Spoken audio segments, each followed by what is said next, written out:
नमस्कार दोस्तों, मेरे YouTube channel online Hindi teaching with Shiv sir में आप सभी का बहुत बहुत हार्दिक स्वागत है। और आज हम हरिवंश राय बच्चन की बहुत ही ओजपूर्ण और उत्साहवर्धन और हमारे अंदर आशा जगाने वाली कविता नीड़ का निर्माण फिर का हम वाचन करेंगे। इसके कठिन शब्दों के अर्थ को समझेंगे और पूरी कविता की व्याख्या को समझेंगे और साथ ही इस कविता के मूल सार एनालिसिस करेंगे उसे, और इस कविता से हमें क्या सीखने को मिलता है ये हम जानने का प्रयास करेंगे। आप सभी से विनती है कि आप इस वीडियो को पूरा ध्यान से देखेंगे, क्योंकि बीच में अगर आप वीडियो थोड़ा सा देखते हैं तो पूरी कविता का अर्थ आप समझ नहीं पाएंगे। इस वीडियो को पूरा ध्यान से सुनेंगे, पूरा ध्यान से देखेंगे, तभी आप इसका आनंद भी ले पाएंगे और अपने सिलेबस के अनुसार इस पूरी कविता का अच्छी तरीके से हृदयंगम कर पाएंगे। उसके पहले मैं आपको रिमाइंड कर दूं कि आपके सिलेबस से जुड़े हुए लगातार तमाम प्रकार के वीडियो मैं बनाने का प्रयास कर रहा हूं और इसके लिए आपके सहयोग की बहुत ही आवश्यकता होती है। अतः आप निश्चित रूप से मेरे channel online Hindi teaching with Shiv sir को अवश्य ही सब्सक्राइब करें। और अगर आपको यह वीडियो पसंद आता है और इस तरह की मेरे तमाम प्रकार के सिलेबस से जुड़े हुए वीडियो है, हिंदी भाषा हिंदी साहित्य को लेकर, आपके सिलेबस को लेकर, आप उसे अपने दोस्तों के साथ, अपने मित्रों, अपने सहपाठियों के साथ उसे शेयर करें और लाइक करें। तो निश्चित रूप से आप इस चैनल को सब्सक्राइब करें। हम कविता पर आते हैं। कविता है नीड़ का निर्माण फिर। और ये कविता हरिवंश राय बच्चन के काव्य संग्रह सतरंगिणी से उद्धृत है। आप ध्यान देंगे, एक नंबर में ये प्रश्न पूछने को आता है कि नीड़ का निर्माण फिर कविता बच्चन साहब के किस रचना से, मतलब किस काव्य संग्रह से लिया गया है। तो ये सतरंगिणी से उद्धृत है। हम पहले कविता को पढ़ेंगे और उसके बाद फिर हम इसके आगे चलेंगे। ध्यान देंगे कविता पर।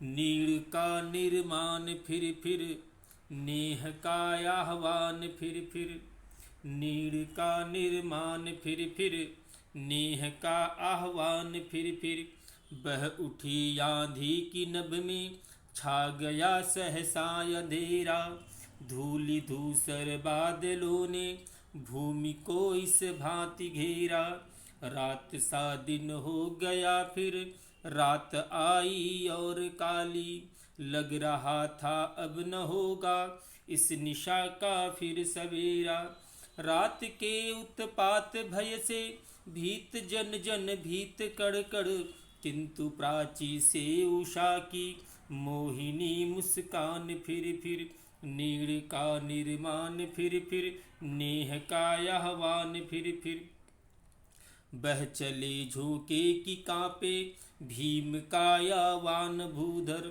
जड़ समेत उखड़ पुखड़ कर गिर पड़े टूटे विटपवर हाय तिनको से विनिर्मित घोंसलों पर क्या न बीती डगमगाए जबकि कंकड़ ईट पत्थर के महल पर बोल आशा के विहंगम किस जगह पर तू छिपा था जो गगन पर चढ़ उठा था गर्व से निज वक्ष फिर नीड़ का निर्माण फिर नेह का आह्वान फिर क्रुद्ध नभ के वज्र दंतों में उषा है मुस्कुराती घोर गर्जन में गगन के कंठ में खग पंक्ति गाती एक चिड़िया चोच में तिनका लिए जो जा रही है वह सहज में ही पवन 49 को नीचा दिखाती नाश के दुख से कभी दबता नहीं निर्माण का सुख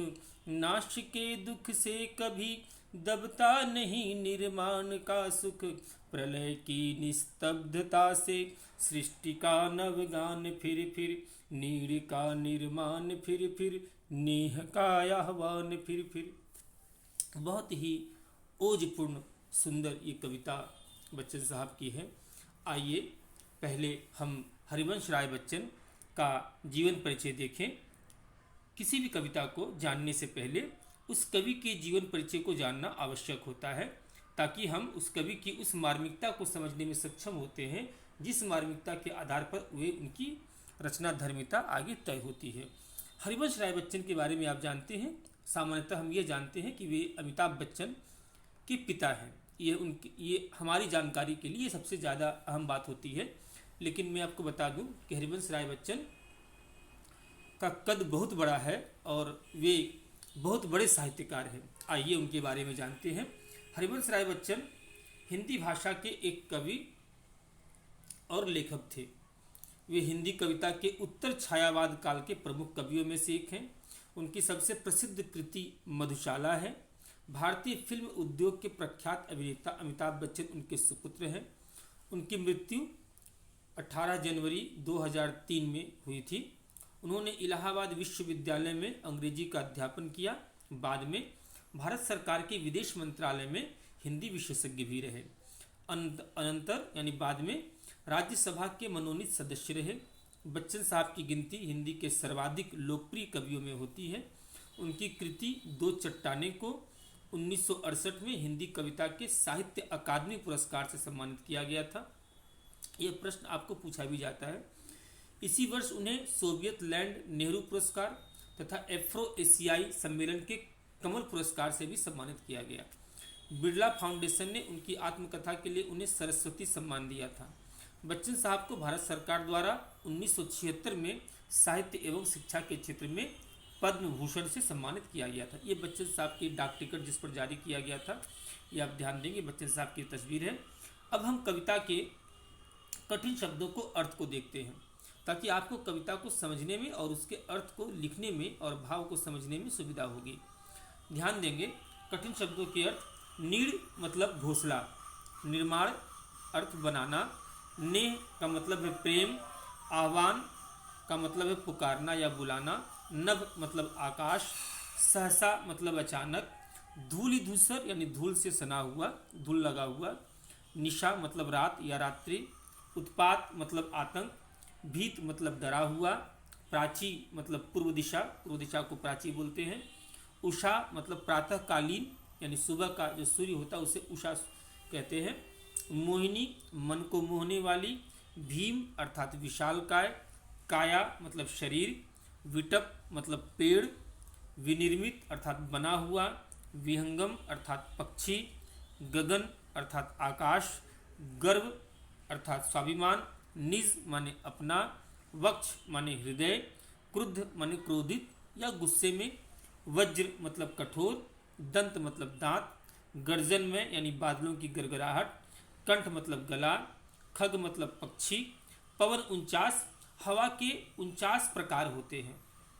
इसको मैं विशेष रूप से आपको बताने के लिए, आपके ज्ञानवर्धन के लिए इस पर थोड़ा सा स्टडी किया कि हवा के 49 प्रकार होते हैं।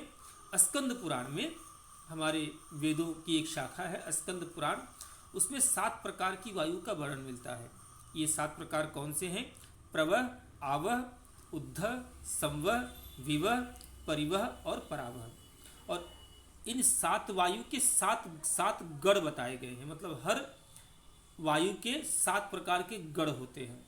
कौन कौन से हैं? ब्रह्मलोक, इंद्रलोक, अंतरिक्ष, भूलोक की पूर्व दिशा, भूलोक की पश्चिम दिशा, भूलोक की उत्तर दिशा और भूलोक की दक्षिण दिशा।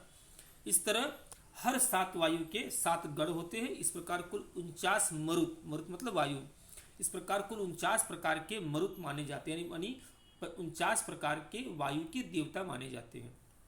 ये है पवन 49 जिसका जिक्र इस कविता में आता है।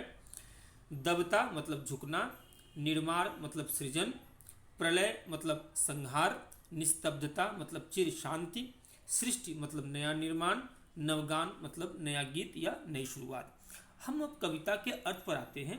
आप ध्यान से पूरे वीडियो को देखेंगे। बहुत ही सुंदर कविता, हमारे आज के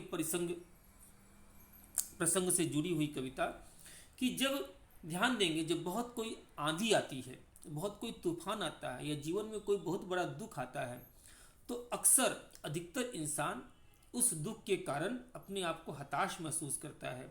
उसकी कुछ नया करने की शक्ति क्षीण होती चली जाती है।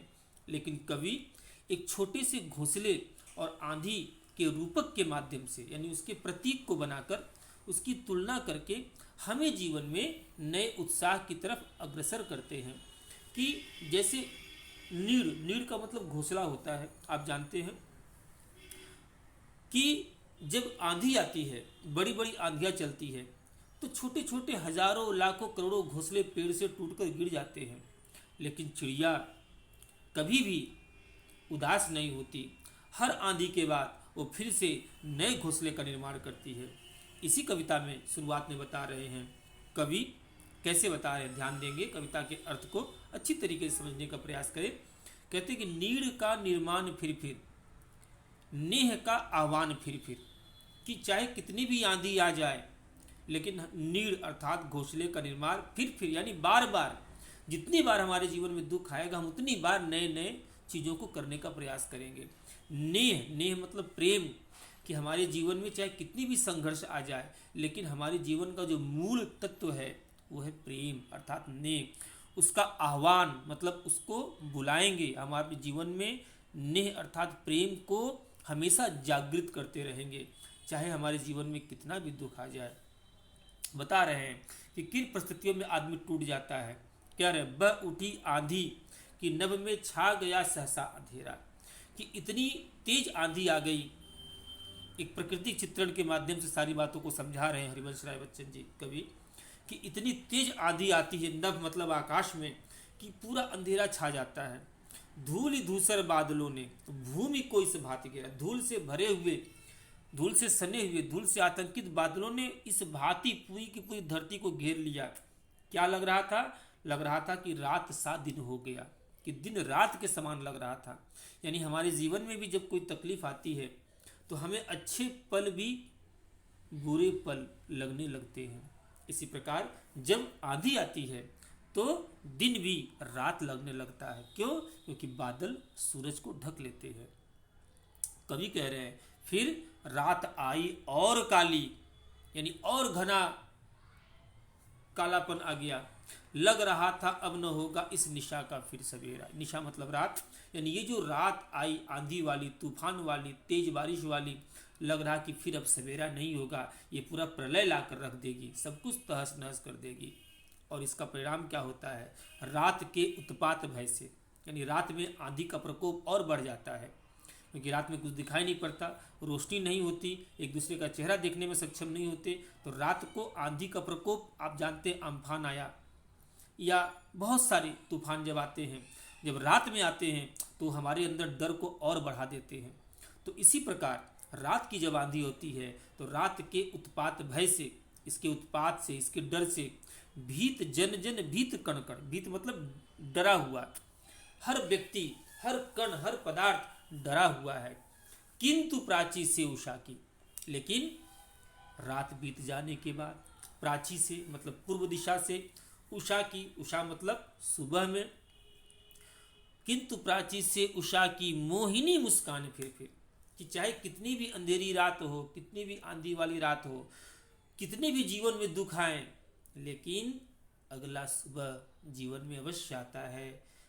तूफान कितना भी गहरा हो, लेकिन उसके बाद एक प्यारी सी सुबह, मुस्कुराती हुई सुबह, खुशनुमा सुबह अवश्य आती है, जो हमारे जीवन में एक नया सवेरा लेकर आती है। कवि कह रहे हैं कि किंतु प्राची से उषा की मोहिनी मुस्कान फिर, इसीलिए कवि संदेश दे रहे हैं हमें कि नीड़ का निर्माण फिर, नेह का आह्वान फिर, कि हमें अपने संसार को, नीड़ मतलब घोंसला प्रतीक है किसका? संसार का। हमें अपने संसार को हमेशा रचते रहना चाहिए, हमेशा कुछ नया करते रहना चाहिए, हमेशा कुछ नया क्रिएटिव करते रहना चाहिए। क्यों? क्योंकि हमारे जीवन में प्रेम ही सब कुछ है। ये प्रेम ही हमें नया रचने की प्रेरणा सदैव देता है। आगे बता रहे उस परिस्थिति के बारे में, बह चले झोंके की कांपे भीम कायावान भूधर, कि इस तूफान में इतने बड़े बड़े झोंके आते हैं, तूफान की लहरें आती हैं, कि बड़े बड़े भूधर, बड़े बड़े पहाड़, भीम कायावान मतलब बड़े देह वाले पहाड़, बड़े बड़े ऊंचे ऊंचे पहाड़ भी क्या होते हैं? जड़ समेत उखड़ पुखड़ कर गिर पड़े, टूटे विटपवर, और जो बड़े बड़े पेड़ होते हैं वो भी जड़ समेत टूट जाते हैं। आप आम्फान तूफान में भी आपने देखा होगा, जो लोग पूर्वी दिशा में रहने वाले होंगे, कलकत्ता के आसपास, बंगाल के आसपास, कि किस तरह बड़े बड़े पेड़ इस तरह से उखड़ गए तिनकों की भांति।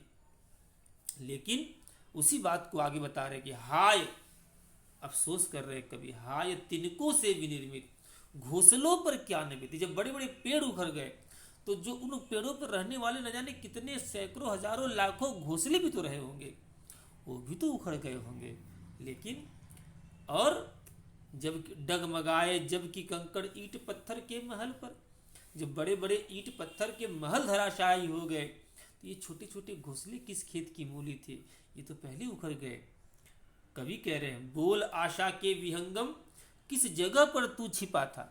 विहंगम मतलब पक्षी। जब घोंसले टूट गए तो हे पक्षी, तू किस जगह छिपकर अपने प्राण बचा रहा था। और हमारे रूप में हमें संबोधित कर रहे हैं, प्रतीक रूप में कवि कह रहे हैं कि हम जब दुख आता है तो हमारे जीवन में निराशा व्याप्त हो जाती है। कवि हमारे मन की आशा को संबोधित करते हुए कहते हैं, हमारे मन की आशा को, आशा के विहंगम बोल रहे हैं कवि, आशा के पक्षी बता रहे हैं कि किस जगह पर तू छिप गया था। कि हमारे जीवन में जब दुख आता है तो हमारे जीवन की आशा लगता है विलुप्त हो गई है, लगता है खो गई है, लगता है कहीं जाकर छिप गई है। कभी उससे पूछ रहे, तू कहाँ छिप गया था। जो गगन पर चढ़ उठाता गर्व से निज वक्ष फिर, जो बार बार, ये हमारे आशा का पक्षी जो हमारे हृदय में है, हमारी आशा, हमारा विश्वास, हमारा कुछ नया कर गुजरने की प्रेरणा, कभी इसको संबोधित कर रहे हैं कि ये मनुष्य उठो जागो और देखो कि तुम्हारे जीवन में कितनी तकलीफें आई, लेकिन तुमने कभी हार नहीं मानी और तुम्हें हार मानना भी नहीं है। इसीलिए आकाश में यानी नई ऊंचाइयों की तरफ बढ़ो। चाहे जीवन में कितने भी तूफान आ जाएं, कभी हार मत मानो, नई ऊंचाइयों की तरफ बढ़ो। गर्व से निज वक्ष फिर, अपने हृदय में स्वाभिमान को जगाओ और फिर मतलब बार बार, एक बार, दो बार, तीन बार, जीवन में जितनी बार भी तूफान आए, दुख आए, मुश्किलें आए, घबराओ मत, उनका डटकर सामना करो और आगे बढ़ो। कह रहे कि नीड़ का निर्माण फिर, नेह का आह्वान फिर। हमें अपने संसार को नए तरीके से सदैव निर्मित करते हुए चलना है। अपने मन में जो नेह है, प्रेम है, उस प्रेम को कभी खोना नहीं है, चाहे हमें दूसरों से कितनी भी घृणा मिलती रहे। आगे बता रहे हैं, क्रुद्ध नभ के वज्रदंतों में उषा है मुस्कुराती। कि चाहे आकाश जो कि क्रुद्ध हो जाता है तूफान के समय, उसके वज्रदंतों में यानी कठोर दंत का मतलब जो बिजली चमकती है उसे वज्रदंत कहा गया। उसमें भी आप देखेंगे जब बादल हल्का सा छटता है तो उषा मतलब सूर्य की छोटी छोटी रोशनी, सुबह काल की रोशनी मुस्कुराती रहती है, जो हमें आशा का संदेश देती है। और घोर गर्जन में गगन के कंठ में खगपक्ति गाती। और पक्षी गर्जना करते हुए बादलों के बीच में भी गीत गाते हैं, वे नहीं रुकते। एक चिड़िया चोंच में तिनका लिए जो जा रही है। और इतने आंधी तूफान के बीच भी चिड़िया अपने नए घोंसले का निर्माण करने के लिए तिनका खोजती रहती है। ये हमें सबक है, ये हमें सीख है, ये हमें नसीहत है कि अपने जीवन में चाहे कितनी भी दुख आए, तकलीफें आए, परेशानियां आए, हमें नए निर्माण, नए सोच, नई चीज़ों को सीखने से कभी रुकना नहीं चाहिए। कह रहे हैं, एक चिड़िया चोंच में तिनका लिए जो जा रही है, वह सहज में ही पवन 49 को नीचा दिखाती।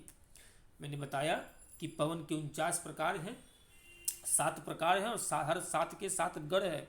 यानी इतनी ज़्यादा पवन का वेग, इतनी ताकत, इतनी आतंक होता है आंधी में, लेकिन उसके बावजूद सृजन का छोटा सा बीज भी आतंक के हजारों प्रकार को नीचा दिखा सकता है। इस प्रकार चिड़िया आंधी में भी नया घोंसला बनाने के लिए एक तिनका को लेकर उड़ रही है। कवि कह रहे हैं कि हमें अपने जीवन में जितनी भी तकलीफ़ें आएँ उनका हंस कर सामना करना चाहिए और हर तकलीफ़ में भी अपनी सृजनात्मक क्षमता, अपनी नया करने की क्षमता, अपनी नया सीखने की क्षमता को कभी भी मिटने नहीं देना चाहिए। कह रहे हैं इस पूरी कथा का सार, पूरी कविता का सार, पूरी कविता का समरी इन पंक्तियों में कई बता रहे हैं क्या कि नाश के दुख से कभी दबता नहीं निर्माण का सुख। कि नाश चाहे कितना भी बड़ा हो, परेशानी चाहे कितनी भी बड़ी हो, प्रलय चाहे कितना कुछ भी बहा कर लेकर चला गया हो, लेकिन नाश के दुख से कभी दबता नहीं निर्माण का सुख। निर्माण करने का सुख कभी नहीं दबता। निर्माण करने का सुख, कुछ नया बनाने का सुख, कुछ नया पढ़ने का सुख, कुछ नया चीज सीखने का सुख, ये कभी खत्म नहीं होना चाहिए और कभी खत्म होता भी नहीं। सृष्टि इसी पर टिकी हुई है, पूरी सृष्टि इसी आशा पर, इसी विश्वास पर, इसी श्रद्धा पर टिकी हुई है कि दुनिया में चाहे जितने भी हलचल मच जाए, लेकिन साइंटिस्ट कभी रुकते नहीं, हमेशा नया निर्माण करते हैं। शिक्षक कभी नहीं रुकते, वे जानते हैं कि उनके बच्चे जितना सिखाए जाते हैं उनके बच्चे उतना नहीं कभी सीखते, वे भूल जाते हैं। लेकिन शिक्षक, बच्चे जितनी बार भूलते हैं शिक्षक उतनी बार बताने का प्रयास करते हैं। बच्चे जितना भी पीछे से शिक्षक को टोन भी मारते होंगे, लेकिन शिक्षक हर बात की परवाह नहीं करते हैं और वो अपना काम करते रहते हैं। और तभी नई जनरेशन धीरे धीरे ज्ञान लेती जाती है, नई टेक्नोलॉजी धीरे धीरे विकसित होती जाती है, नए साइंटिस्ट, नए डॉक्टर पैदा होते जाते हैं, क्योंकि शिक्षक हर परिस्थिति में अपना काम करते रहता है। चाहे कोरोना आए और चाहे कुछ भी आए, लेकिन अच्छा शिक्षक सदैव चाहता है कि उसके बच्चे, उसके छात्र हमेशा कुछ नया सीखते रहे। हर परिस्थिति में वो नया सीखने की प्रेरणा देता रहता है। हर डॉक्टर, चाहे कितनी भी परिस्थिति आ गई, लेकिन डॉक्टरों ने हार नहीं मारी और हर परिस्थिति में वो लगे रहे, हर मरीज तक अपनी दवा, अपनी इलाज और अपनी उत्साह को बनाए रखने के लिए। तो जो नया करने की ताकत रखते हैं, जो नया करने की क्षमता रखते हैं, जो नया करने की सोच रखते हैं, वो कभी नाश से नहीं डरते। नाश चाहे कितना भी आ जाए, प्रलय चाहे कितना भी हो जाए, लेकिन निर्माण करने का सुख, कुछ नया करने का सुख, कुछ नया सीखने का सुख बहुत बड़ा सुख होता है। हर नाश से बड़ा सुख होता है। कवि कह रहे हैं कि नाश के दुख से कभी दबता नहीं निर्माण का सुख। प्रलय की निस्तब्धता से सृष्टि का नवगान फिर। प्रलय जब निस्तब्ध हो जाता है, जब तूफान अपनी तबाही मचाकर शांत हो जाता है, उसी शांति से, निस्तब्धता मतलब शांति, प्रलय मतलब तूफान, तो जब तूफान जब अपना रौंद कर चला जाता है, उसी शांति से, उसके बाद एक शांति आती है, उसी शांति से सृष्टि का नवगान फिर, यानी कुछ नया करने की प्रेरणा हमें मिलती रहती है। कोरोना आया, चला गया, शायद कोरोना फिर आए, लेकिन जो नया करने वाले हैं उन्होंने कभी अपने हाथ नहीं बंधने दिए। हर परिस्थिति में मास्क पहनकर काम करना होगा तो मास्क पहनकर काम किया, टीका लेकर काम करना होगा तो टीका लेकर काम किया, घर में रहकर वर्क फ्रॉम होम करना होगा तो वर्क फ्रॉम होम किया, लेकिन नया करने की प्रेरणा को कभी नहीं रोका गया। ये मनुष्य की सबसे बड़ी जिजीविषा, ये मनुष्य का सबसे बड़ा स्वाभिमान, ये मनुष्य की भगवान की दी हुई मनुष्य की सबसे बड़ी दात है कि मनुष्य हर परिस्थिति में हार कर फिर उठता है और फिर से नया कर विजय प्राप्त करता है। कवि कह रहे हैं कि नीर का निर्माण फिर, नेह का आह्वान फिर, कि चाहे कितना भी गलत हो हमारे साथ, लेकिन हमें अपने अंदर के नेह, हमें अपने अंदर के प्रेम को कभी भी घृणा में तब्दील नहीं होने देना है। हमें चाहे संसार की कितनी भी घृणा मिले, कितनी भी अपमान मिले, संसार की कितनी भी उलाहना मिले, लेकिन हमें अपना नया करते रहने जाना है, सदैव अपना नया करते जाना है, सदैव अपना बेस्ट परफॉर्मेंस ही संसार को देते जाना है। तभी संसार खुशमय होगा, तभी हमारा परिवार खुशमय होगा, तभी हमारा समाज, हमारा देश और विश्व खुशमय होगा।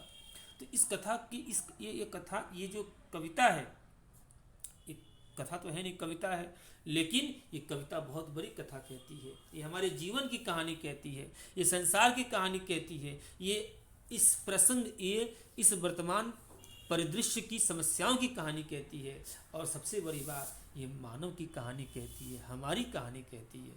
ये कविता में हमारी अपनी कहानी छिपी हुई है। हम ध्यान से देखें कि हमारे जीवन में कितने भी दुख आए लेकिन हम नहीं रुके, हमने सदैव आगे बढ़ना मंजूर किया। हर परिस्थिति में मुस्कुराते हुए कुछ नया करने की प्रेरणा भगवान हमें देते हैं, और वही प्रेरणा, वही हमारा नेह है, वही भगवान की सबसे बड़ी दात है, और हमें इसे स्वीकार करके आगे बढ़ना चाहिए।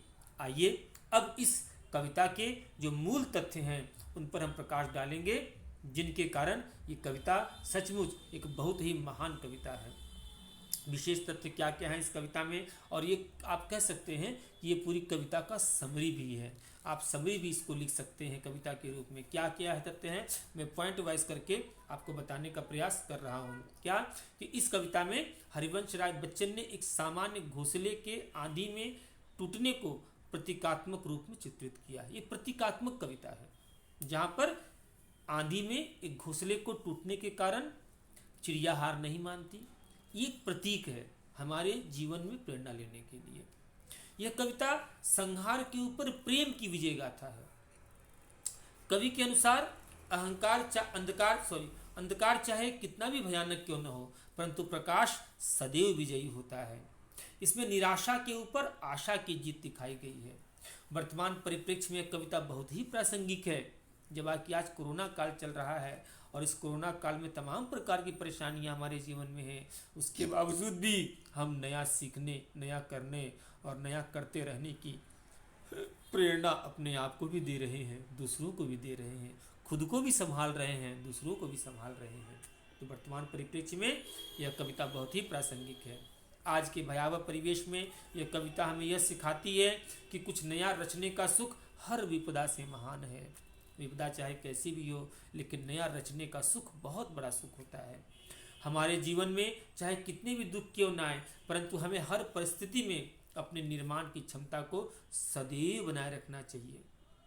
यह कविता आम जनमानस की सृजनात्मक क्षमता को बहुत खूबसूरती से रेखांकित करती है ना। कवि कहना चाहते हैं कि जिस परिस्थिति में बलवान और सामर्थ्यवान व्यक्ति बिखर जाता है, वहीं साधारण मनुष्य नई दिशा की ओर नए प्रयास से आगे बढ़ सकता है। और अंत में यह कविता हमें सदैव अपनी उम्मीद को जगाए रखना सिखाती है कि हमें सदैव अपनी उम्मीद को जगाए रखना चाहिए। तो प्यारे छात्रों, प्यारे दोस्तों, प्यारे बच्चों, आशा करता हूँ कि आपको इस कविता का वाचन, भावार्थ और इसके मूल तथ्य जो मैंने बताया समरी रूप में आपको पसंद आए होंगे। तो आपसे यह मैं कहना चाहता हूँ कि आप अच्छे से पढ़ें, अच्छे से बढ़ें और जीवन में सदैव कुछ नया करते रहें। अगर आपको यह चैनल अच्छा लगता हो तो निश्चित रूप से आप इसे चैनल को सब्सक्राइब करें, ताकि मेरे आने वाले वीडियोस आप तक अवश्य ही पहुँचे। अपने दोस्तों को इस वीडियो को शेयर करें ताकि इसका लाभ उन्हें भी मिले, और अगर पसंद आए तो इसे लाइक भी अवश्य करें। तो आज के लिए इतना ही। बहुत बहुत धन्यवाद।